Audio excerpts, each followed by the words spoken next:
C'est sans doute parce que j'aimais les livres d'aventure quand j'étais jeune que je fais de si fréquentes allusions au livre des Actes des Apôtres, que j'ai d'ailleurs intitulé le livre d'aventure de la Bible. Nous allons lire un de ces merveilleux récits au chapitre 17, et en commençant au verset 15 où nous trouvons un épisode de la vie du grand apôtre Paul. Je lis. Ceux qui accompagnaient Paul le conduisirent jusqu'à Athènes. Puis ils s'en retournèrent, chargés de transmettre à Silas et à Timothée l'ordre de le rejoindre au plus tôt. Comme Paul les attendait à Athènes, il sentait au-dedans de lui son esprit s'irriter à la vue de cette ville pleine d'idoles. Il s'entretenait donc dans la synagogue avec les Juifs et les hommes craignant Dieu, et sur la place publique chaque jour avec ceux qu'il rencontrait. Quelques philosophes épicuriens et stoïciens se mirent à parler avec lui, et les uns disaient « Que veut dire ce discoureur ?» D'autres, l'entendant annoncer Jésus et la résurrection, disaient « Il semble qu'il annonce des divinités étrangères. » Alors ils le prirent et le conduisirent à l'Aréopage en disant « Pourrions-nous savoir quelle est cette nouvelle doctrine que tu enseignes ? Car tu nous fais entendre des choses étranges. Nous voudrions donc savoir ce que cela peut être. » Or, tous les Athéniens et les étrangers demeurant à Athènes ne passaient leur temps qu'à dire ou à écouter des nouvelles.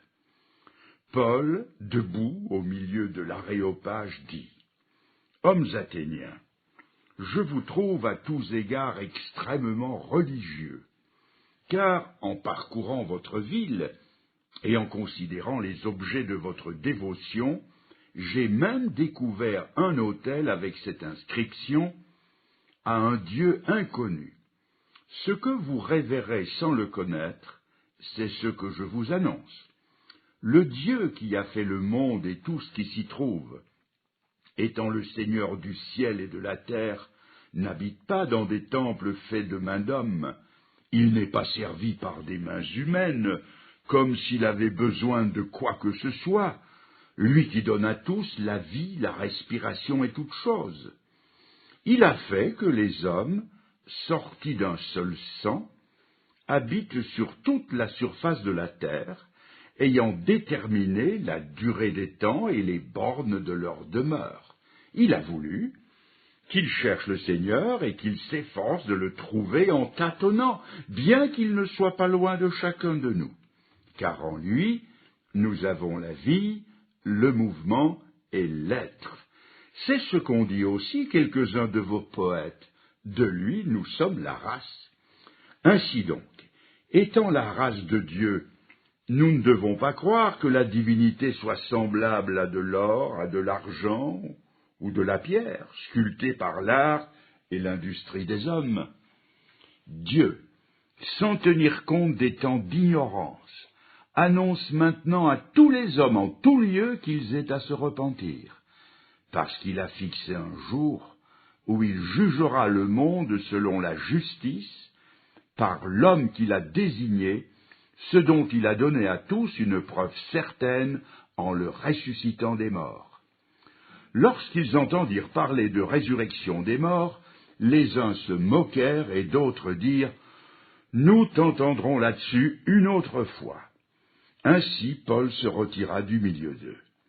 Quelques-uns néanmoins s'attachèrent à lui et crurent, Denis l'Aréopagite, une femme nommée Damaris, et d'autres avec eux. À l'époque où se situe ce récit, si Rome tenait solidement en main les rênes du monde, et si ses légions invaincues déferlaient sur le monde alors connu, Athènes, qui avait perdu sa puissance militaire, n'en gardait pas moins un rayonnement intellectuel quasi intact. Tout ce que le monde antique avait d'art et de culture se rencontrait à Athènes. Philosophes et poètes, maîtres et disciples, artistes et gens de lettres, convergeaient vers la ville célèbre. Et c'est au milieu de ce beau monde que Paul, l'apôtre des nations, s'en vint faire escale quelques jours, en attendant ses amis qui devaient le rejoindre. L'apôtre Paul visita, comme tout le monde l'aurait fait, la belle ville d'Athènes, et il vit ces monuments magnifiques, dont les ruines attestent encore aujourd'hui la grandeur et la splendeur d'autrefois. Mais il remarqua aussi que la ville était pleine d'idoles.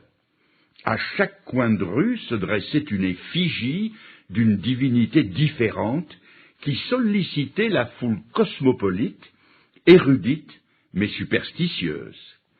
Quelle mission pour le bouillant apôtre! Chaque jour le trouve dans la synagogue, dans la rue, à l'agora, la place du marché, en train de discuter, de parler, de prêcher l'Évangile. Devant lui, il avait toutes les tendances philosophiques qui se situaient entre ces deux extrêmes qu'étaient les stoïciens d'un côté et les épicuriens de l'autre. Les stoïciens, dont la vie était austère, faite de renoncement et de rigidité morale, et les épicuriens, dont la vie était la poursuite incessante du plaisir.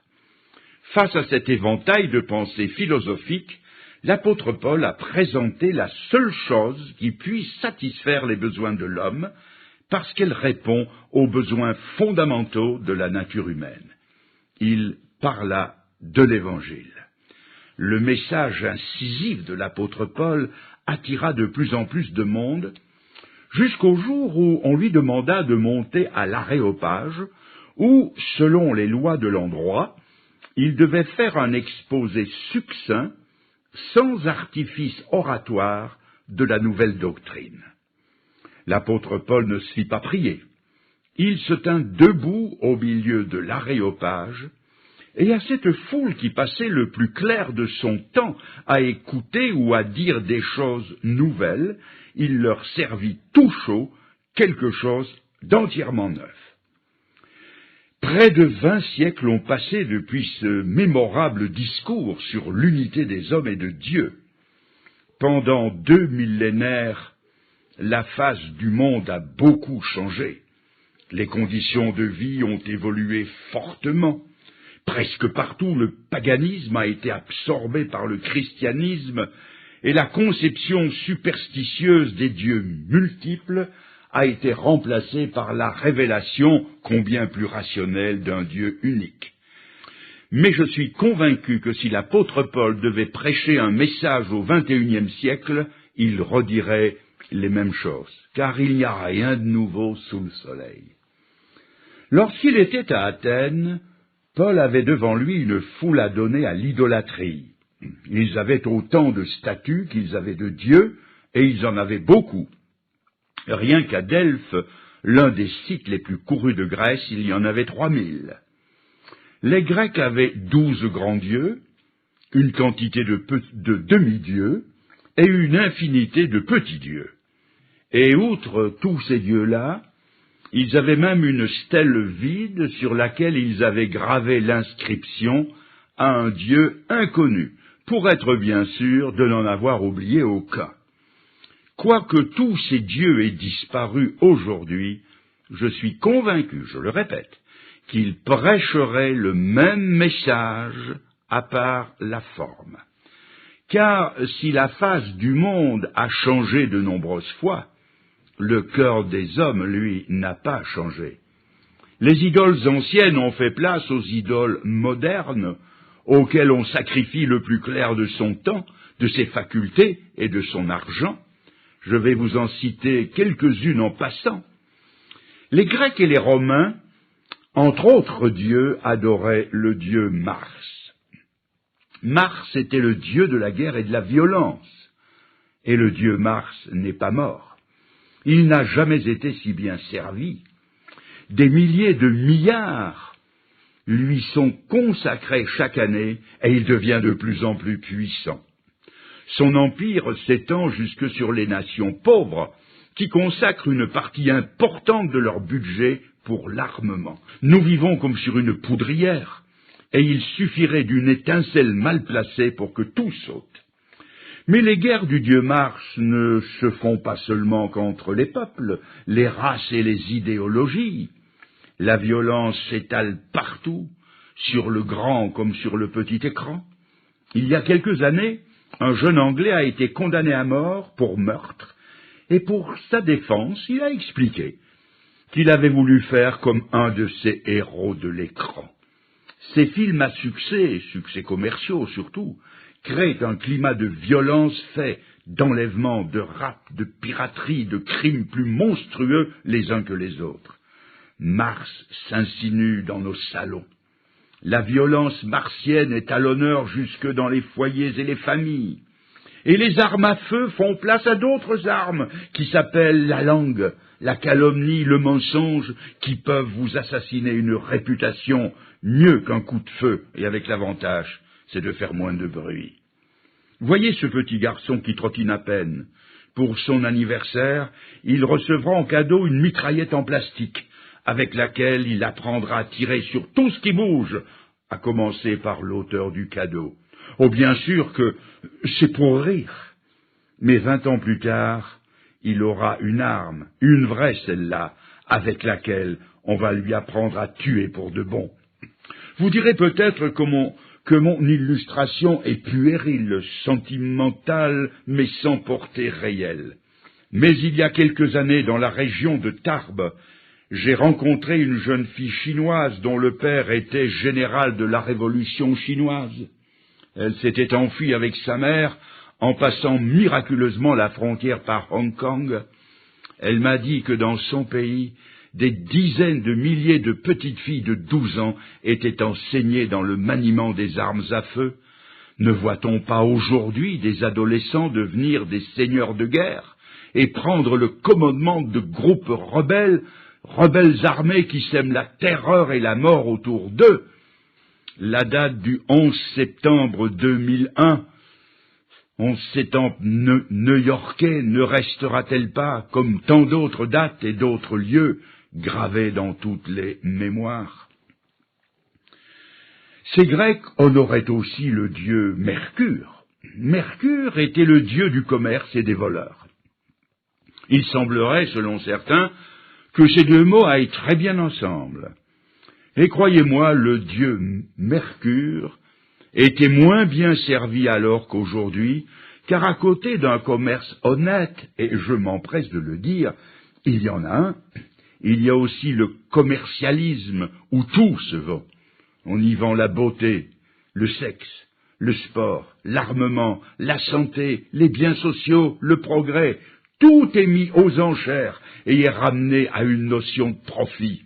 Et pour y parvenir, on n'hésitera pas à faire toutes sortes de tripotages, d'arnaques, de pots de vin ou de transactions par-dessous la table.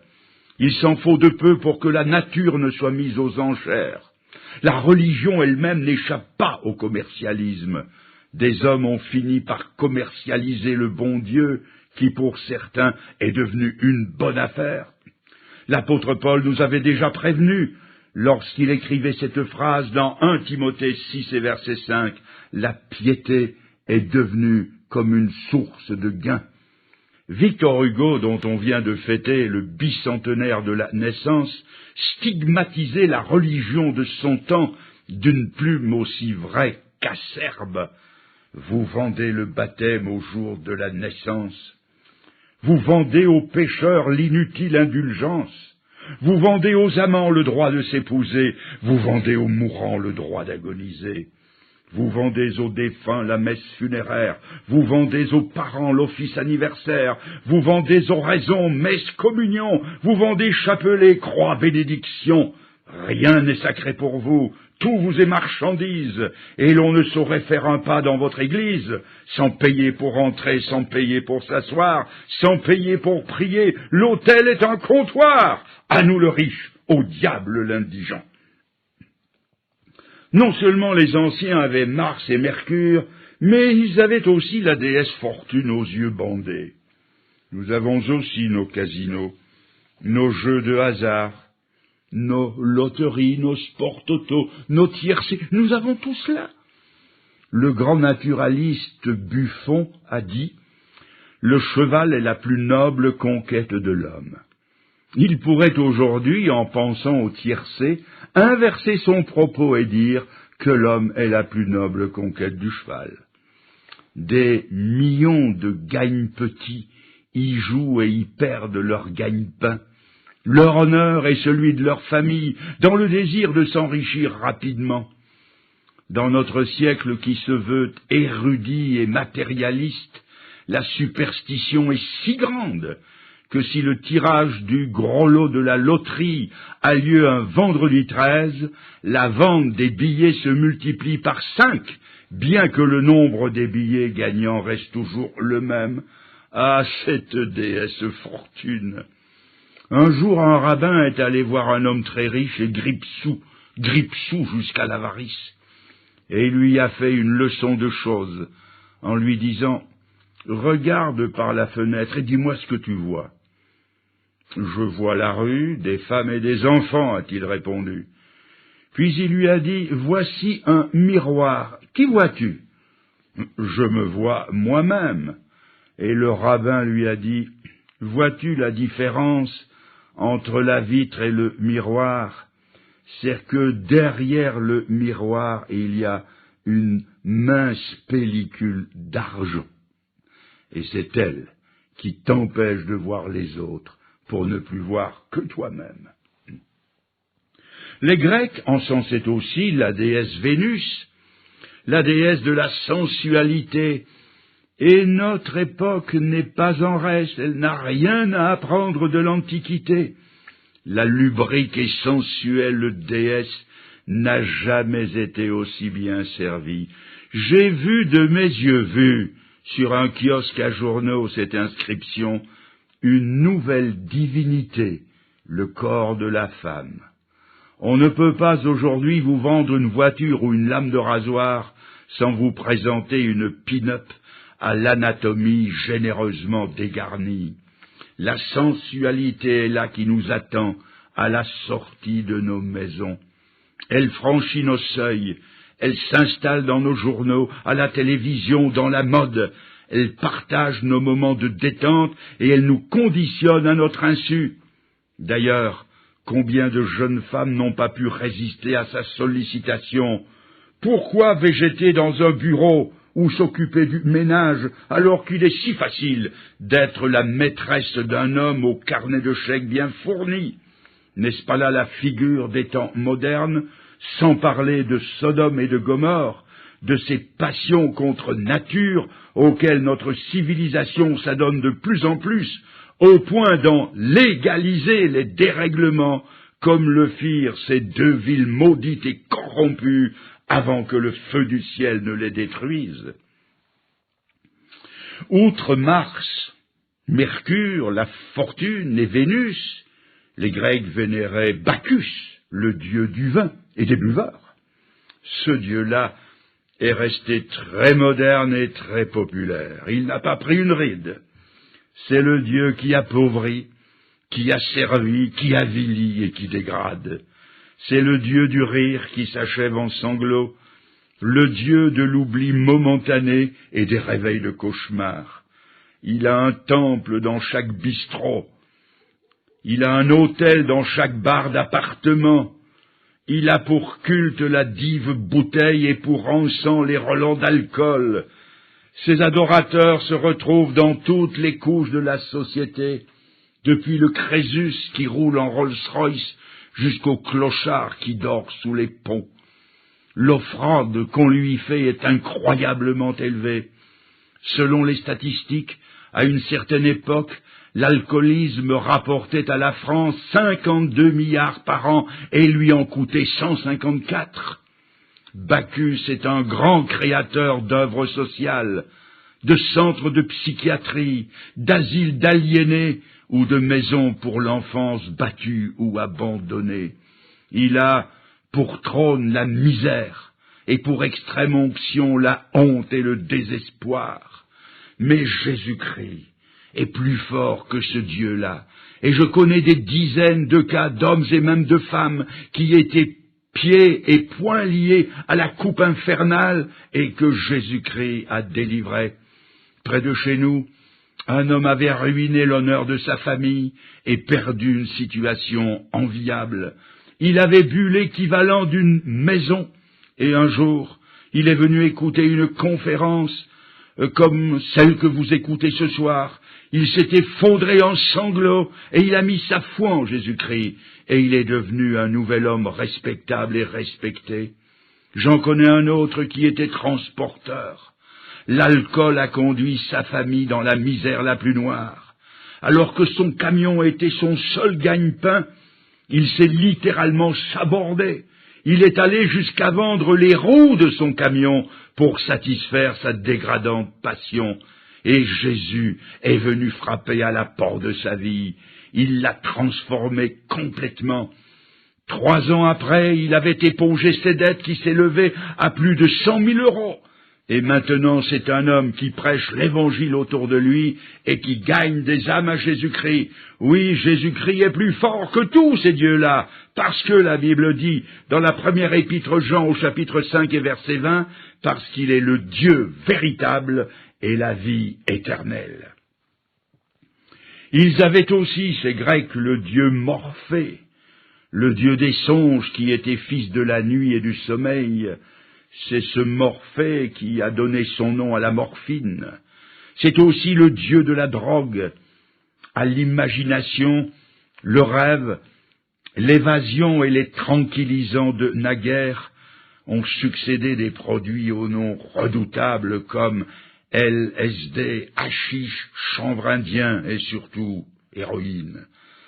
Les marchands de paradis artificiels qui se gardent bien d'y goûter vendent de l'enfer, un bonbon, une cigarette truquée, puis tout doucement on en arrive à la seringue, la piqûre, et puis à l'esclavage qui inexorablement conduit à la mort. Celui qui est tombé dans le piège ne s'en sort pas. C'est un hameçon à 3 têtes qui ne lâche jamais celui qui a mordu à l'appât. Jésus-Christ peut libérer d'un Dieu qui n'est qu'un démon. Je vous conseille de vérifier ce que je dis et d'aller faire un tour dans une des bonnes librairies évangéliques et de vous procurer un de ces livres qui parlent des rescapés de la drogue.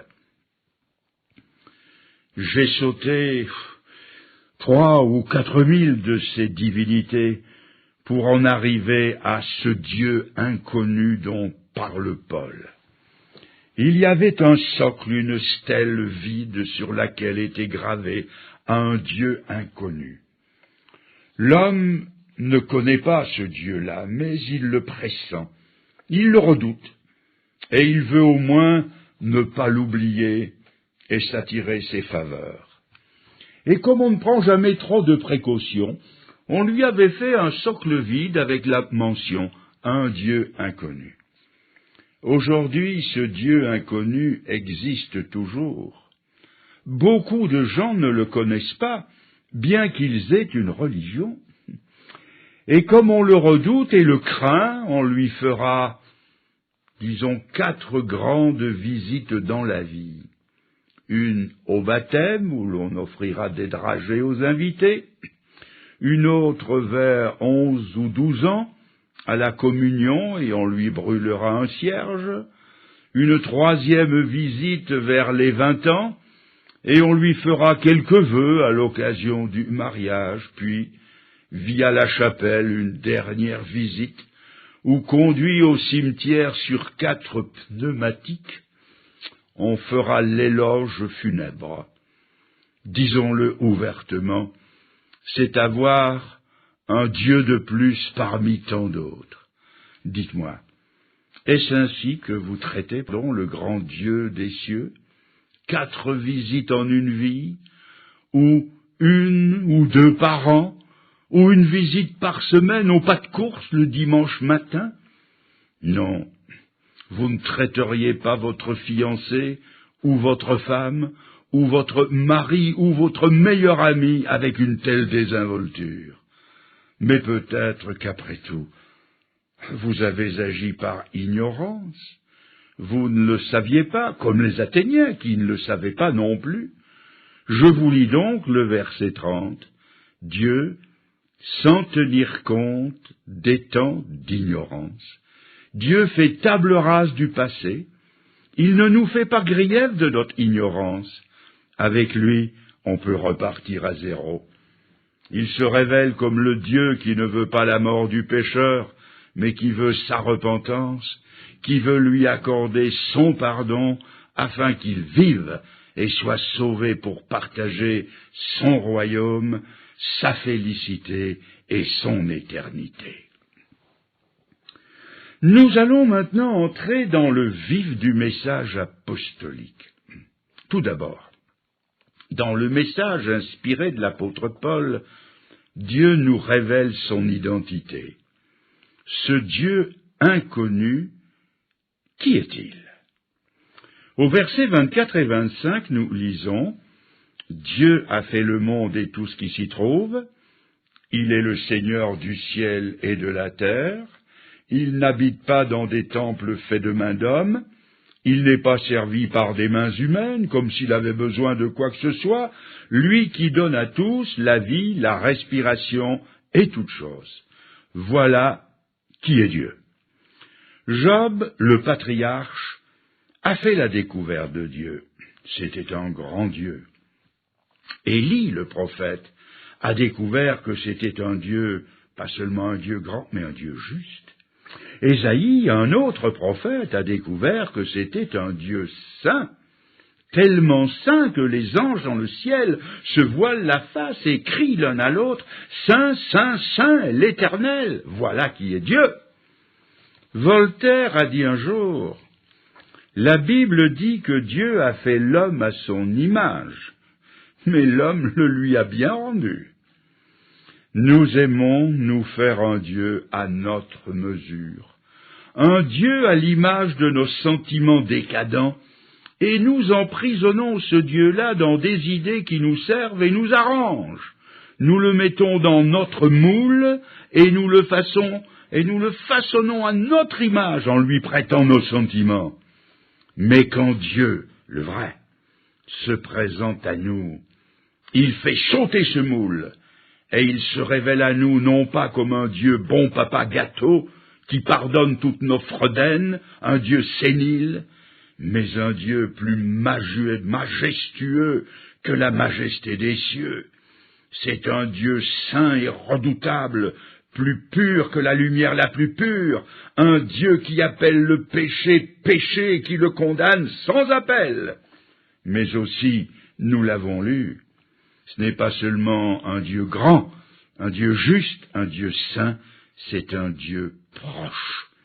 Et je lis le verset 28, « Car il n'est pas loin de chacun de nous. En lui, nous avons la vie, le mouvement et l'être. » C'est aussi un Dieu qui parle. « Vous me trouverez, dit l'Éternel, si vous me cherchez de tout votre cœur. » C'est un Dieu proche, surtout parce qu'en Jésus-Christ, il s'est rendu semblable à nous. Il est venu partager notre vie, nos circonstances, nos joies et nos souffrances. Dieu, en Jésus-Christ, a compris l'homme parce qu'il est devenu un homme. Et si l'immensité de la création nous fait connaître sa puissance et sa divinité, pour nous faire connaître son cœur, il nous conduit à la crèche de Bethléem, où il vient naître dans un monde hostile comme un tout petit enfant. Il refait notre histoire depuis le début, mais pour comprendre la proximité de Dieu, il faut aller plus loin que la crèche de Bethléem. Il faut aller jusqu'à la croix du Calvaire, où là, il devient tellement homme, tellement moi, tellement nous, qu'il apparaît revêtu de notre péché. Il va s'identifier à nous dans une mesure tellement totale qu'il va même partager notre mort. Dieu, est-il écrit, Dieu était en Christ, réconciliant le monde avec lui-même. 2 Corinthiens 5. Si je devais donner un autre titre à cette prédication, je pense que j'écrirais « Dieu n'est pas loin. Certes, il est grand, il est saint, il est redoutable, mais c'est un Dieu proche et qui nous aime. N'est-il pas dit de lui ? Dans Jean 3,16, oui, Dieu a tellement aimé le monde qu'il a donné son Fils unique, afin que quiconque croit en lui ne périsse point, mais qu'il ait la vie éternelle. Après s'être fait connaître à nous, Dieu nous fait faire connaissance avec nous-mêmes. Et je lis au verset 29, « Car nous sommes sa race. » Nous sommes sa race, pas moins que cela. Dieu est créé à l'image de Dieu. C'est un être moralement responsable, capable de faire la distinction entre le bien et le mal, et surtout capable de dire non à la loi des instincts. Et puisque l'homme est ainsi uni à un Dieu éternel, il a une destinée éternelle. Quelle origine et quelle destinée que celle de l'homme! Il vient de Dieu et il va vers Dieu. Quelle déchéance que ce qu'on nous propose aujourd'hui! Que sommes-nous? Une cellule de protoplasme, une réaction chimique, un accident dans l'univers, une absurdité, quel néant! Ne venant de rien et n'allant vers rien, l'homme n'est rien. Les philosophes d'aujourd'hui ne voient rien dans ce monde, même pas l'homme. Ils accrochent un panneau sur l'univers et ils écrivent « Il n'y a personne ». Inutile de frapper, personne ne répondra. Il n'y a personne, même pas nous, puisque nous ne sommes pas censés être là. Et si nous y sommes, nous ne devrions pas y être. Notre présence dans l'univers est une erreur de plus. Mais la Bible dit que nous sommes de la race de Dieu. Elle va plus loin. Elle précise que nous sommes issus d'un même sang, ce que confirme la biologie moderne. Le pygmée de la forêt équatoriale, l'aborigène d'Australie, l'indigène de la Patagonie, où les membres et descendants des familles royales européennes au prétendu sang bleu ont les mêmes groupes sanguins et sont tous compatibles entre eux. Nous sommes non seulement unis à Dieu, mais nous sommes unis les uns aux autres par le sang. Ainsi, quant au sang, nous sommes tous frères, quelle que soit la couleur de notre peau ou notre arrière-plan culturel. Il y a quelques années aux États-Unis, il y a eu un meurtre horrible. 2 Blancs ont froidement assassiné un jeune noir parce qu'il avait sifflé d'admiration en voyant passer une femme blanche. Ce qui a révolté la conscience mondiale, c'est que les 2 Blancs ont été acquittés. Un homme, quelle que soit la couleur de sa peau, a droit à la justice, à la considération et au respect. Et c'est à cause de cette phrase de l'Écriture, tous issus d'un seul sang, que cette chrétienne et femme de pasteur qu'était Madame Beecher Stowe a écrit ce livre fameux, La case de l'oncle Tom, qui a été l'ouvrage de base de la libération des esclaves aux États-Unis. La Bible nous montre qu'il y a une autre unité entre les hommes, et elle l'affirme avec force, c'est que nous sommes unis tous, et entre nous, sur le plan du péché, même si nous avons de la peine à l'admettre. S'il y a une unité ou une égalité entre les hommes plus que partout ailleurs, c'est sur ce plan-là. La Bible dit « tous ont péché ». Et elle ajoute « il n'y a pas de juste, pas même un seul, pas même celui qui vous parle ». La Bible dit que tous se sont égarés et que comme des brebis errantes, nous avons suivi notre propre chemin. Mais ça, nous ne l'admettons pas volontiers, parce que nous nous comparons les uns aux autres, et nous nous croyons volontiers plus blancs, plus justes, meilleurs que les autres, si bien que le mépris hautain que certains affichent sur le plan racial, beaucoup l'affirment aussi sur le plan spirituel. Cependant, nous sommes d'un même sang, nous sommes tous du sang et de la race d'un Adam pécheur et déchu. Et la preuve, c'est que nous mourrons tous comme lui, parce que la Bible dit que la mort, c'est le résultat, le salaire du péché. Si nous sommes si mal renseignés sur nous-mêmes, c'est parce que nous sommes mal renseignés sur Dieu. Car connaître Dieu, c'est se connaître soi-même. Reprenez le livre de Job, ce patriarche qui argumente avec Dieu pendant presque 40 chapitres, et qui, arrivé au dernier, dit « Mon oreille avait entendu parler de toi, mais maintenant mon œil t'a vu, c'est pourquoi je me condamne et je me repens sur la poussière et sur la cendre. En connaissant Dieu, il fait connaissance avec lui-même, il a horreur de lui-même. » Lorsque Dieu vint trouver le grand prophète Élie, et passa devant lui dans un doux murmure et une douce brise, le prophète Élie s'enveloppa la tête d'un manteau et n'osa plus rien dire. Lorsque le juste prophète Ésaïe vit le Seigneur dans son temple, il s'écria « Malheur à moi! Je suis un homme perdu, car je suis un homme aux lèvres impures, au milieu d'un peuple aux lèvres impures. » En découvrant la véritable nature de Dieu, il se découvre lui-même, et même quand l'apôtre Pierre, dans la tempête sur le lac de Tibériade, va faire la rencontre avec Jésus marchant sur les eaux, il va lui dire au comble de la terreur, « Seigneur, éloigne-toi de moi, car je suis un homme pécheur. » C'est quand je comprends Dieu que je me comprends moi-même et que je mesure toutes mes insuffisances. Après s'être fait connaître à nous et après nous avoir fait faire connaissance avec nous-mêmes, Dieu va maintenant nous faire connaître son message. Au verset 30, on lit « Dieu, sans tenir compte des temps d'ignorance, annonce maintenant à tous les hommes et en tout lieu qu'ils aient à se repentir. » C'est le message de Dieu. Il ordonne à tous les hommes qu'ils aient à se repentir. Il n'y a pas d'autre moyen.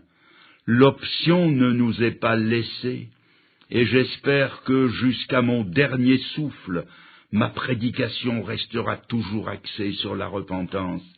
Il n'y a pas d'autre chemin pour atteindre le royaume de Dieu que celui de la repentance. L'homme doit reconnaître son péché, il doit le confesser, il doit l'abandonner. C'est la repentance à tous les niveaux, envers soi-même, envers son prochain et envers Dieu. La repentance est un des grands mots-clés de la Bible, et Jean-Baptiste, qui était pourtant le précurseur du Seigneur, a prêché d'abord le message de la repentance, car c'est elle qui nous pousse dans les bras du Sauveur. La deuxième partie du message de Dieu après la repentance est au verset 31. Parce que Dieu a fixé un jour où il jugera le monde entier selon la justice, par l'homme qu'il a désigné, ce dont il a donné à tous une preuve certaine en le ressuscitant des morts. Il a fixé un jour où il va juger le monde. Il y a un mot qui est aussi omniprésent dans la Bible que la repentance, c'est le mot jugement. Et c'est en vue de ce jugement que la Bible nous dit « Prépare-toi à la rencontre de ton Dieu. Le jour est proche, où toutes les choses cachées seront mises en lumière, et où les choses les plus lointaines seront rappelées avec précision, et où toutes les choses honteuses et secrètes de la vie des hommes seront exposées au grand jour. Pas un péché ne manquera à l'appel. Les hommes auront beau se cacher dans les cavernes et les rochers des montagnes, et crier « Montagne, tombez sur nous, et cachez-nous devant la face de celui qui est assis sur le trône et devant la colère de l'agneau », Dieu amènera chacun converti à la barre de son jugement, et il nous en donne la preuve en poursuivant au verset 31, ce dont il a donné à tous une preuve certaine en le ressuscitant des morts. La résurrection de Jésus-Christ est aussi la garantie du jugement de Dieu. Quel sera en ce jour-là le motif d'inculpation? Ce sera le rejet du salut de Dieu. On n'est pas perdu parce que l'on a été profane, ou parce que l'on a été vain, ou parce que l'on a volé, ou parce que l'on a menti, ou parce qu'on a commis l'adultère. Non, ce n'est pas là la première cause de perdition. La première et grande cause de la perdition des hommes, c'est le rejet du salut de Dieu. Dieu, dans son amour, nous offre son pardon. Bien plus, il nous offre la puissance de vivre une autre vie. Mais si l'homme rejette cette unique offre de salut, il est évident qu'il n'y a plus de salut pour lui. Et puis, encore un mot, par qui le jugement va-t-il se faire? Il est écrit « par l'homme qu'il a désigné ». Et la Bible dit que le Père a remis tout jugement entre les mains du Fils, c'est-à-dire Jésus-Christ. Jésus, que vous avez peut-être jugé dans votre cœur, et à qui vous avez répondu négativement, comme ces hommes de l'Évangile. Nous ne voulons pas que celui-ci règne sur nous. Jésus sera, au jour de la grande arrivée, l'arbitre unique de la qualification ou de l'élimination éternelle. Mais avant cette terrible journée, n'oublions pas que la Bible affirme que Dieu n'a pas envoyé son Fils dans le monde pour qu'il juge le monde, mais pour que le monde soit sauvé par lui. Le grand plan de Dieu est un plan de salut et d'amour. Il ne devient perdition que pour ceux qui le rejettent obstinément. Voilà le message de Dieu. Faire connaissance avec un Dieu grand, un Dieu juste, un Dieu saint et un Dieu proche. Faire connaissance avec soi-même comme étant de la race de Dieu, mais pécheur et perdu. Faire connaissance avec le message de Dieu et par la foi acquiescer à la repentance, le jugement et l'amour. Il y a maintenant deux attitudes possibles envers ce message. Et ces deux attitudes, je les trouve dans les réactions de ceux qui ont écouté la prédication de Paul au verset 32. Lorsqu'ils entendirent parler de résurrection des morts, les uns se moquèrent et les autres dirent « Nous t'entendrons là-dessus une autre fois ». Deux attitudes possibles, avons-nous dit, celle des moqueurs, qui avec un sourire ironique, comme envers Paul, disent « Ou pensent, vous usez votre salive pour rien ?» Nous vous entendrons là-dessus une autre fois, le plus tard possible. Mais devant Dieu, souvent, il n'y a pas ou il n'y a plus une autre fois. Pour Dieu, le salut n'est jamais pour demain, c'est toujours aujourd'hui. Aujourd'hui, si vous entendez sa voix, n'endurcissez pas votre cœur, dit l'Écriture par 3 fois sur la même page. Mais chacun est libre de repousser le message de Dieu. Quelle est redoutable cette liberté, quand la portée de l'enjeu, ce n'est pas moins que l'éternité. Tous ces moqueurs du temps de Paul et de tous les temps, au jour fixé par Dieu, seront confrontés avec le choix qu'ils auront fait. Mais je veux terminer sur une note heureuse. Je lis. Paul se retira du milieu d'eux. Quelques-uns, néanmoins, s'attachèrent à lui et crurent. Denis l'Aréopagite, une femme nommée Damaris et d'autres avec eux. 2 noms sont même cités, le directeur de l'Aréopage et une femme nommée Damaris, et ainsi que quelques autres. Ils crurent et ils s'attachèrent. Qu'est-ce que ça veut dire? Ils crurent, c'est-à-dire qu'ils firent confiance. Ils y engagèrent leur vie, ils ont dit « Oui, Seigneur ». Ce n'était pas une foi lointaine, détachée, impersonnelle. et ils s'attachèrent. Laissez-moi vous l'expliquer et je terminerai là. Il m'est arrivé plusieurs fois de prendre l'avion. Sur les lignes intérieures, le voyage est rapide et confortable, et en vue de l'atterrissage, une petite lumière rouge, no smoking, s'allume, et l'on entend la voix de l'hôtesse qui dit « Éteignez vos cigarettes et attachez vos ceintures ». Il se fait un grand calme, les conversations s'arrêtent, les journaux se ferment, les cigarettes s'éteignent, et l'on entend les clics des ceintures qui se bouclent. Pourquoi? Parce que l'avion va connaître un moment critique. C'est le moment où il va prendre contact avec le sol. Et pour se préparer à ce contact toujours dangereux, il faut s'attacher au siège. Il faut faire corps avec le siège. Mes amis, il y a dans la vie un moment plus critique que tous les autres ensemble. C'est le moment où les hommes vont prendre contact avec Dieu. Et pour être dans de bonnes conditions pour le contact avec ce Dieu si grand et si saint, il faut aussi s'attacher. Mais s'attacher à qui? S'attacher à celui qui a pris le choc pour nous à la croix du Calvaire. Dans toute l'histoire des hommes et dans tout l'univers de Dieu, il n'y a jamais eu un choc comme celui de la croix. Là, toute la colère de Dieu contre le péché a frappé Jésus-Christ de plein fouet, parce qu'il portait nos péchés en son corps sur la croix. Et il est descendu dans la perdition à notre place. Il a pris le choc pour nous. Et pour être bien sûr de ne plus le prendre, la seule chose à faire, c'est de nous attacher à lui, c'est de faire corps avec lui.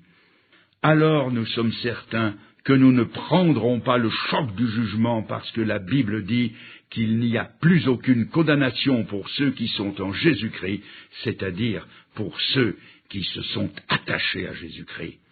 Il a pris le choc de la condamnation à la place de tous ceux qui s'attachent à lui. Alors, mes amis, qu'allez-vous faire maintenant? Eux ont cru d'abord. Ils ont ajouté foi à l'offre du salut, et ils se sont attachés au Seigneur et à ceux qui, de la part de ce même Seigneur, leur annonçaient le salut. À vous de répondre à l'appel. Au moment où je vous parle, le message est capté par la technique. Il sera proposé sans doute sous forme de traité, ou sous forme de CD ou de cassette. Et c'est pourquoi je vous dis que où que vous soyez, ou bien ce soir, ou quand vous aurez ce CD, cette cassette, au bureau, pendant la pause repas, dans le train, dans votre voiture, sur une place de parc, le soir à la maison, ou à 10 000 mètres d'altitude, dans le confort d'un vol par avion, vous pouvez vous aussi, en cet instant, vous tourner vers le Seigneur et vous donner à lui, tandis que ces minutes s'égrènent et se terminent, recueillez-vous, et dans une prière intérieure, dites-lui ce que vous pouvez lui dire, en peut-être le répétant intérieurement, dites-lui, Seigneur, vous pouvez reprendre ces paroles à votre compte, Seigneur, tu as parlé à mon cœur plus d'une fois au cours de cette soirée. C'est comme si j'avais entendu ta voix, et je veux m'y plier. Dites-lui encore, je me repens de mes péchés, de tout le mal que j'ai fait. Je te demande pardon d'avoir fait de toi un si petit Dieu à la mesure de mes pensées humaines. Dites-lui encore, je crois que Jésus-Christ, ton Fils unique, a pris sur lui le choc de mes péchés dans sa mort sur la croix. Dites-le lui. Je crois qu'il est vivant. Je crois qu'il reviendra, et je m'attache à lui maintenant, et je ferai route avec ceux qui m'ont montré le vrai chemin du salut. Oui, Seigneur, je m'attache à toi. Merci de tout mon cœur. Amen. Amen.